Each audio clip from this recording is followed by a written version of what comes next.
ইসলামের মূল ভিত্তি হচ্ছে পাঁচটা।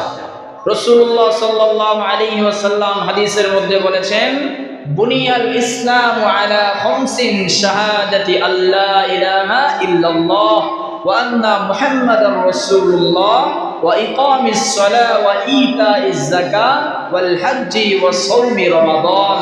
এই পাঁচটা হচ্ছে ইসলামের বুনিয়াদ, ইসলামের মূল ভিত্তি।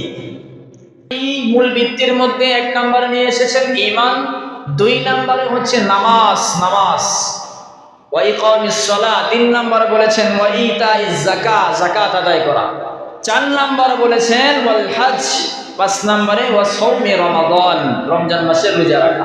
এখন ইসলামের যত বিধিবিধান আছে এই বিধিবিধানগুলোর মধ্যে, হুকুমগুলির মধ্যে, ইবাদতগুলির মধ্যে কিছু ইবাদত আছে যেগুলো হচ্ছে শারীরিক, মানে শরীরের শক্তি ব্যয় করে যেগুলো আদায় করতে হয়, যেগুলো আদায় করার জন্য কোনো টাকা পয়সা খরচ করতে হয় না।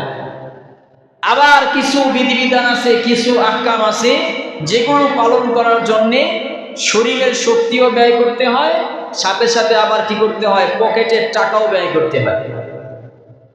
তো এই রকম ইবাদত হচ্ছে হজ।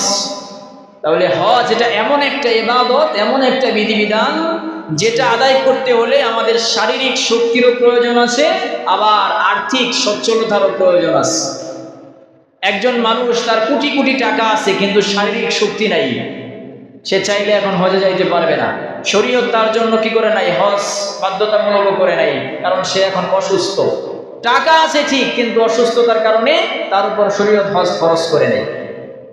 আবার কিছু লোক আছে টাকা পয়সা নাই কিন্তু সুঠাম দেহের অধিকারী, শরীরের স্বাস্থ্য অনেক ভালো, কিন্তু টাকা না থাকার কারণে শরীয়ত তাদের উপর হজ ফরজ করে নেই। তাহলে বোঝা গেল যে হজ এটা এমন একটা ইবাদত, যেই ইবাদত সম্পন্ন করতে চাইলে শারীরিক শক্তিরও প্রয়োজন আছে, আবার আর্থিক সচ্ছলতারও প্রয়োজন আছে। কারো যদি শারীরিক শক্তি আছে, সচ্ছলতা নাই, তার জন্য শরীয়ত হজ ফরজ করে নাই। আবার কারো দেখা যায় শারীরিক শক্তি আছে কিন্তু আর্থিক সচ্ছলতা নাই, অথবা আর্থিক সচ্ছলতা আছে শারীরিক শক্তি নাই, তাহলে কি হবে না, হজ ফরজ হবে না। দুইটাই লাগবে, শারীরিক শক্তিও লাগবে, আবার আর্থিক সচ্ছলতাও লাগবে, তাহলেই একজন ব্যক্তির উপর হজ ফরজ হবে, অন্যথায় হজ ফরজ হবে। কিন্তু নামাজের ক্ষেত্রে বিষয়টা ভিন্ন। নামাজের ক্ষেত্রে বিষয়টা হলো যে নামাজ এটা এমন একটা ইবাদত যেটা আদায় করার জন্য টাকার প্রয়োজন হয় না, কিন্তু শারীরিক শক্তির প্রয়োজন। আপনি নামাজ পড়ার জন্য মসজিদে আসবেন, এখানে টাকা লাগবে না, মসজিদে আসতে পারতেছেন।